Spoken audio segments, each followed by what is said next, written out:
The HOA tried to steal my farm. They forgot who controls their water. When I discovered that my HOA had secretly sold 1,700 acres of my family's farmland, I knew I had to fight back.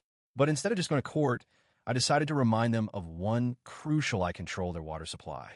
The HOA's first move of the morning was perfect for planting clear skies and a light breeze. I was on my tractor before sunrise, just like my grandfather had taught me. That's when my phone wouldn't stop buzzing. When I finally checked my messages, I nearly choked on my sandwich. 10 missed calls from neighbors, 3 voicemails from my cousin, and 1 email from the HOA violation notice. I opened it. They claimed my tractor noise violated their peaceful enjoyment and that my chicken coops created offensive odors that affected property values. They gave me 48 hours to shut down all farming operations or face a $200 per day fine. I laughed out loud, but they had no authority over my land. The HOA president showed up the next morning. I was greeted by the sound of a car door slamming. A woman in a crisp white pantsuit marched across my front yard, clipboard in hand, flanked by 2 HOA board members. Ms. Walker? She called. I'm Deborah Williams, president of Oak Ridge Estates. HOA, we need to discuss your violations. I crossed my arms. There's nothing to discuss. Your HOA has no jurisdiction over my land. Deborah smiled, but it didn't reach her eyes. Actually, according to the county zoning board, your agricultural exemption expired last year. That means your land is now subject to HOA regulations. That caught me off guard. My property tax bills hadn't changed. My family has farmed this land for over 100 years, I said. No HOA can suddenly claim authority over it. Her smile turned cold. Times change, Ms. Walker. We have standards now. She handed me a cease and desist order. Then they walked away. But I wasn't about to back down. Something was off. I called my cousin Tom, who lived in Oak Ridge Estates and served on the town council. They've been planning this for months, he warned. Deborah's been having private meetings with developers. She's changing meeting minutes after they're approved. That night, I did some digging through county records, and that's when I found it. My agricultural exemption was still valid for another 5 years. Deborah had lied. For the next week, I ignored their letters and fines. Then came the noise complaints to the sheriff. Mike, look, said Sheriff Davis, an old high school friend. I knew this was ridiculous, but they were filing complaints every single day. They had even started a petition to classify my farm as a public nuisance. Dave, I said, my family has been feeding this county for generations. What's really going on? He hesitated. I shouldn't tell you this, but the HOA is pushing for a massive development project, and it involves your land. That's when I saw them. Strangers in suits, walking my eastern fields, taking pictures and measurements. I jumped in my truck and drove straight toward them. The shocking discovery, can I help you? I called out. You're trespassing. A tall man in a designer's suit turned. I'm James Miller with Westview Development Corporation. We're surveying the land for planning purposes. I frowned. Planning for what? This is my farm. Miller looked confused. According to our paperwork, Westview purchased 1,700 acres from Oak Ridge Estates 3 weeks ago. Construction begins next month. My heart stopped. That's impossible. I never sold my land. He showed me official documents, survey maps with county stamps, and a signature that looked exactly like mine. But I never signed anything. I raced home and pulled out my property deeds from a safe. Everything looked fine, but something wasn't right. I called the county recorder's office. Sir, there's an ownership division filing from 6 weeks ago, the clerk said. According to our records, 1,700 acres were transferred to Oak Ridge Estates Community Trust. You only own 300 acres now. My hand shook. That's impossible. I never signed any transfer. Sir, the documents have your signature. Do you want me to email you copies? When I opened the file, I stared at my own forged signature. That's when I saw her. Deborah, sitting in her luxury SUV parked at the edge of my property, watching me. When she saw me looking, she smiled and waved. I had less than a month before the bulldozers arrived. And that's when I remembered one very important thing. Who controls their water supply? The water rights play. My grandfather had signed an agreement in 1943 allowing the county to build a reservoir on our land. At the time, it seemed like a good deal. The government needed a reservoir to supply nearby communities, and my grandfather, a practical man, saw an opportunity. In exchange, he ensured that our family would have full control over the distribution of water from the reservoir. Not a single drop could be diverted without our authorization, and any changes would require our signature. That little detail was ignored by the real estate developers and the homeowners association when they forged my signature and stole my land. I tried to fight back, took it to court, gathered evidence, but the battle had been decided before it even began. My lawyer told me the process could take years, and even with proof of forgery, I was up against multi-billion-dollar corporations and corrupt politicians. In the end, everything got bogged down in bureaucracy, and before I could stop it, the developers had already begun preparing the land for construction. I had no choice. I lost my farm. The machines came. They tore down the barns, ripped out the fences, leveled the fields my family had farmed for generations. The place where I grew up, where I learned to drive a tractor with my grandfather, became a massive construction site, full of cranes and cement trucks. I watched it all without reacting. I didn't protest, didn't throw myself in front of bulldozers, didn't make speeches about corporate greed. I just waited. I waited for years. The project moved forward. The land that once fed the region became one of the largest real estate developments in the state. Luxury condominiums, shopping centers, office buildings, private parks. They wanted to turn my family's old farm into an urban paradise, a symbol of modernity and prosperity. Investors poured millions into the project. Politicians went on TV, talking about the new city within a city. The real estate market was booming. The construction companies rushed to erect skyscrapers and high-end housing for future buyers. And me? I kept waiting. Every building that went up, every newly paved street, every artificial park built, all of it strengthened my plan. The developers, the politicians, the investors, they all thought they had won. They thought they had beaten me, erased me, built over my history. But there was one thing none of them realized. They built relying on my water. All those thousands of homes, the luxury condos, the shopping centers, the restaurants, the private clubs, everything depended on the reservoir built on my old farm. And that reservoir still belonged to me. The agreement my grandfather signed was never revoked. When they stole my land, they only took the soil but not the water rights. And none of these developers had bothered to check that little detail. The buyers were excited. Pre-sales for the units began. Real estate agents displayed impressive models, promising a perfect, modern, sustainable city. TV commercials advertised it as the next hub of innovation and growth, a place where families could thrive. And that was exactly when I struck. The city was almost complete, but the houses still hadn't been sold. No one had moved in. No investors had gotten their money back. They were just about to close their first million-dollar deals, but they had no idea they were sitting on a ticking time bomb. One night, with all the contracts signed and the developments ready to open, I sent my official statement. The next morning, the headlines were everywhere. Mega development in crisis. Water supply compromised. New urban project built illegally on private water source. Investors warned. Without a deal, the new neighborhood could become a ghost town. At the construction company's offices, chaos broke out. The phones wouldn't stop ringing. Lawyers frantically combed through contracts. Executives sweated as they watched thousands of buyers cancel their reservations. And then, as I had expected, they called me for a meeting. This time, it wasn't just Deborah. Everyone was there. The heads of the construction firms, attorneys, investors, even the mayor.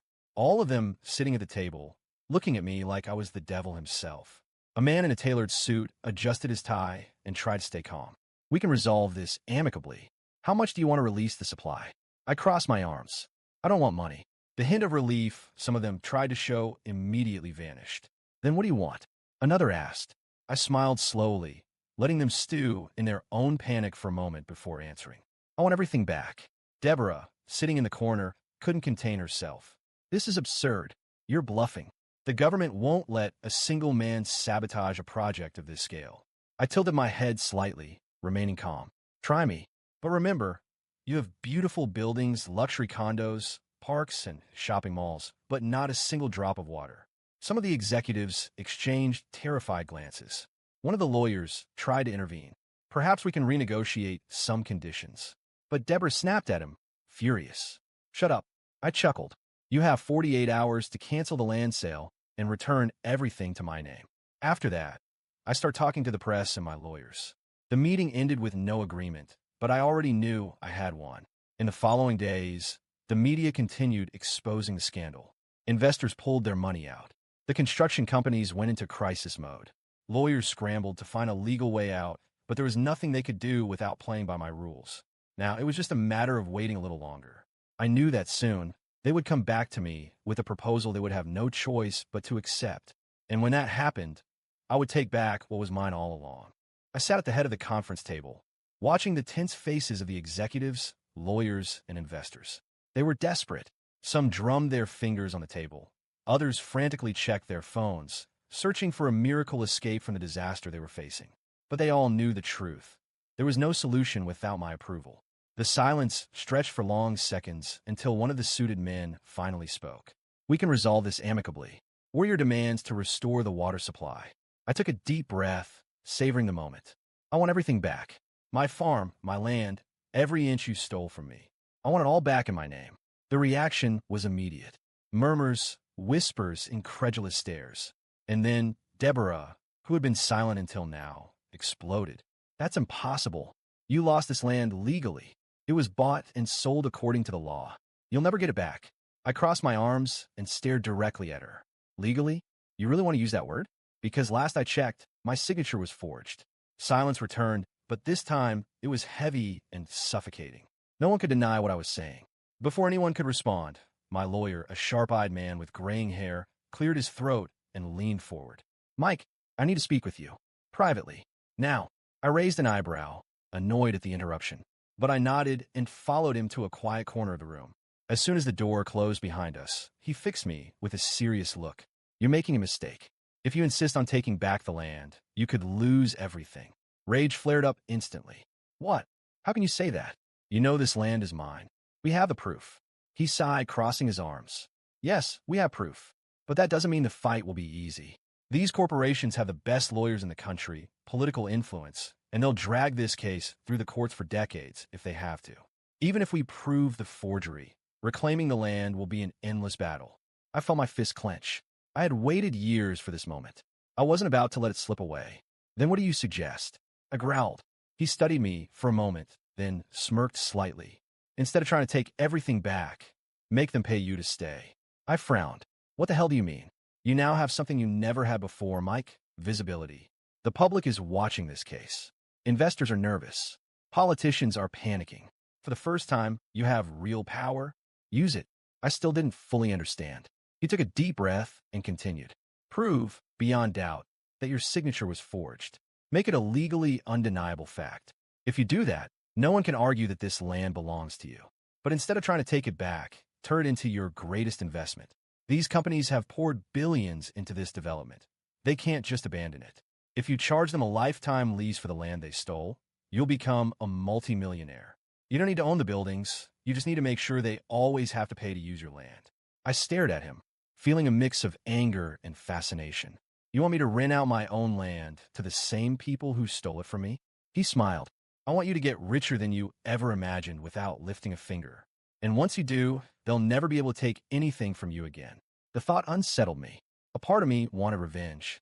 I wanted to see this place burn, to see these companies go bankrupt, to see Deborah and the speculators lose everything. But another part knew my lawyer was right. If I demanded the land back, they would fight tooth and nail. But if I forced them to pay to stay, they'd have no choice but to comply. In the end, which victory would be sweeter? I returned to the conference room, still processing everything. Everyone's eyes were on me, waiting for my decision. I took a deep breath and sat down, meeting each of their gazes. "First things first, I want you all to know that I've already proven my signature was forged. If I take this to a judge, this case will drag out for years and your entire project will be shut down." I saw their faces tighten, but I'm not unreasonable. I know many families have invested here. I know billions have been poured into these buildings. So, I have a proposal. I clasped my hands together and smiled. "I don't want your companies. I don't want your buildings. I want my name on the deed to this land, and I want a lifetime lease agreement. Every square foot of this place will officially be mine, and you'll pay to keep using what you stole. Every month, without exception, forever." The reaction was instant. One of the older investors slammed his fist on the table. "This is outright extortion." I tilted my head. "Oh, so now you care about theft? How interesting." Another lawyer tried to negotiate. "We can't agree to a lifetime lease. We can offer a lump sum settlement to resolve this permanently." I shook my head. "I'm not asking. I'm telling you. If you refuse, by tomorrow morning, this case will be in court and your entire project will be ruled illegal. You all lose." Dead silence. Deborah was pale. She knew I had won. The lawyers whispered among themselves. The investors frantically checked their phones. I just waited. I knew they were trapped. Finally, One of the directors took a deep breath and spoke. "We need time to discuss this internally." I shrugged. "You have 24 hours. I stood up and walked out of the room, feeling the weight of victory settle on my shoulders. The game wasn't over yet, but I knew I had them cornered.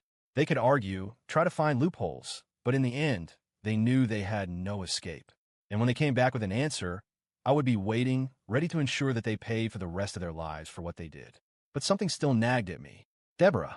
She had been too quiet, and I knew someone like her wouldn't go down without a fight. The following days were a game of patience.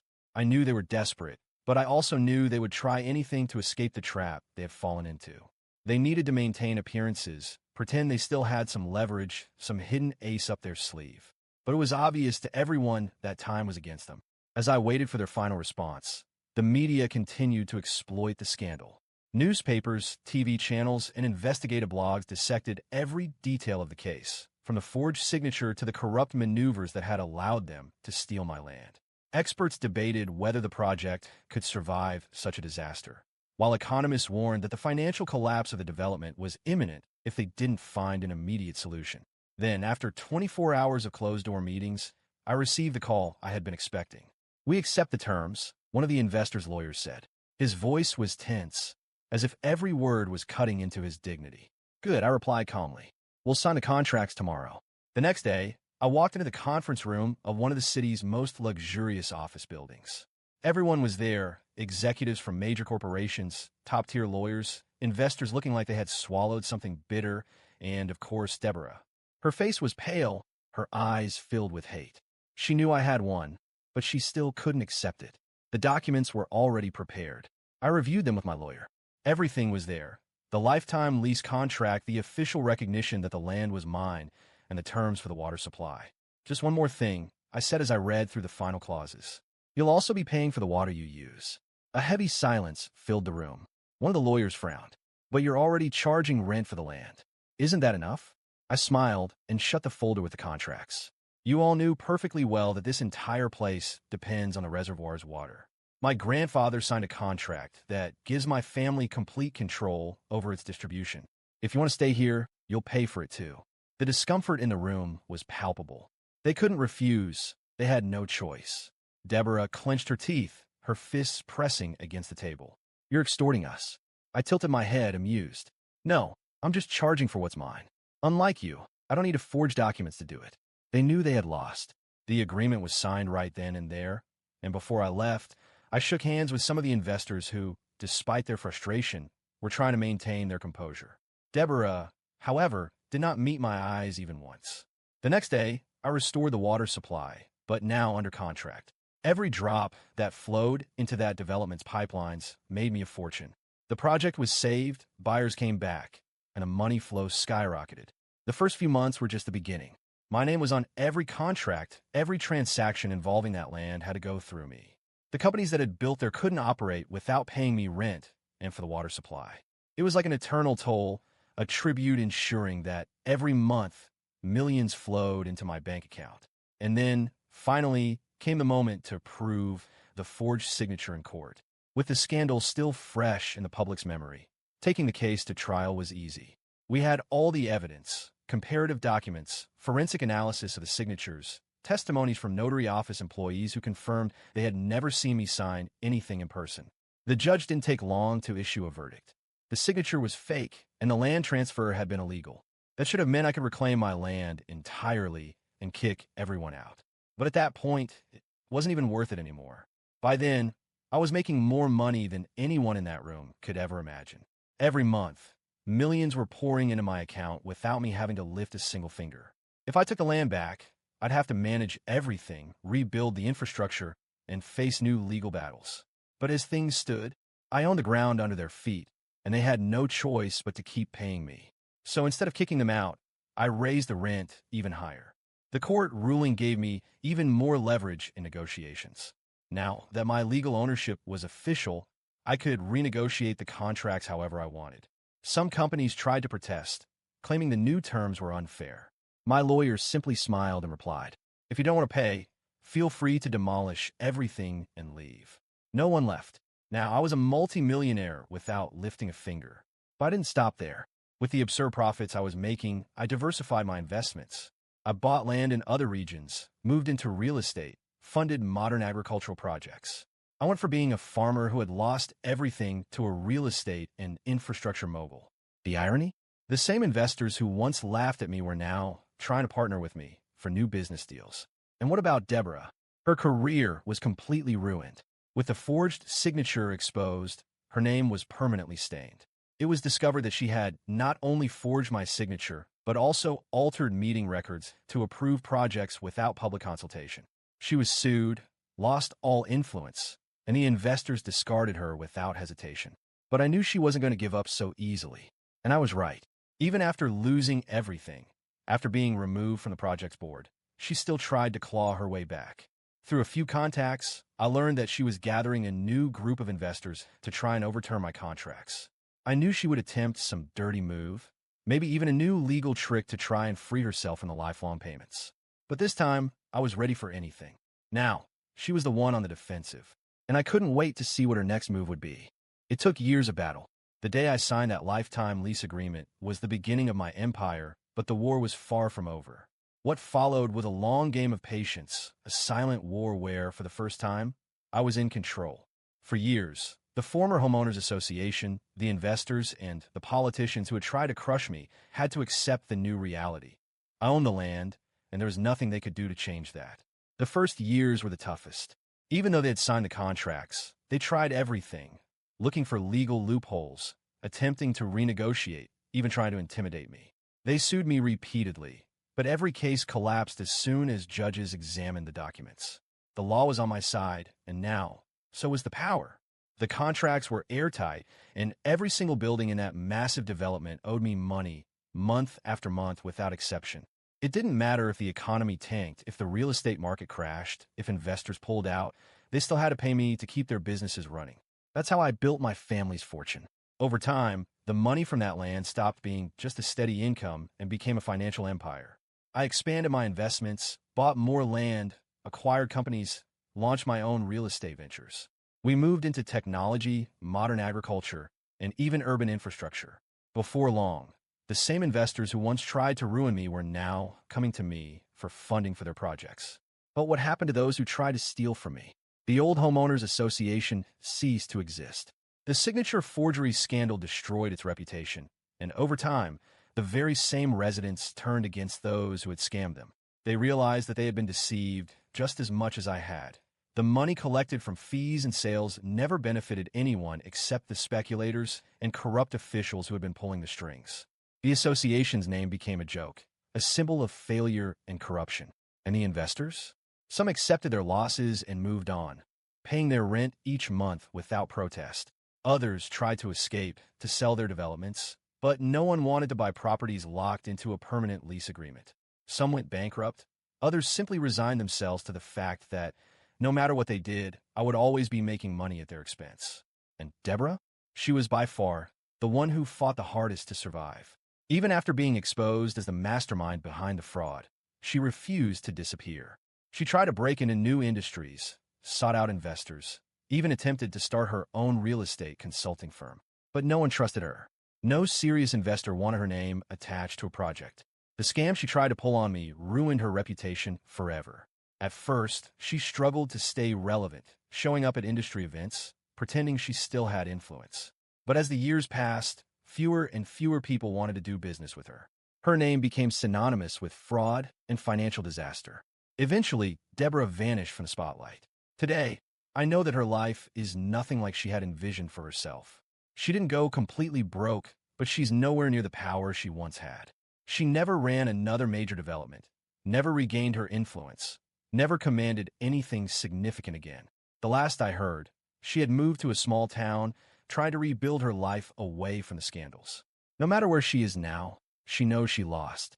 And me? My life changed forever. I went from being a farmer who almost lost everything to one of the most powerful investors in the region. My family now has a legacy that can never be erased. Everything we built came from what they had tried to steal, and in the end, we were the ones who emerged victorious. Today, my family owns an empire. My children and grandchildren will never have to fight the way I did, but they will always remember where it all started. They grew up knowing that everything we have today didn't come from luck or inheritance, but from years of battle to reclaim what was rightfully ours. And the best part? I never had to destroy anyone. They destroyed themselves. Those who try to crush me now have nothing, while I have everything that was mine by right and so much more. This was my revenge, and I enjoy it every single day.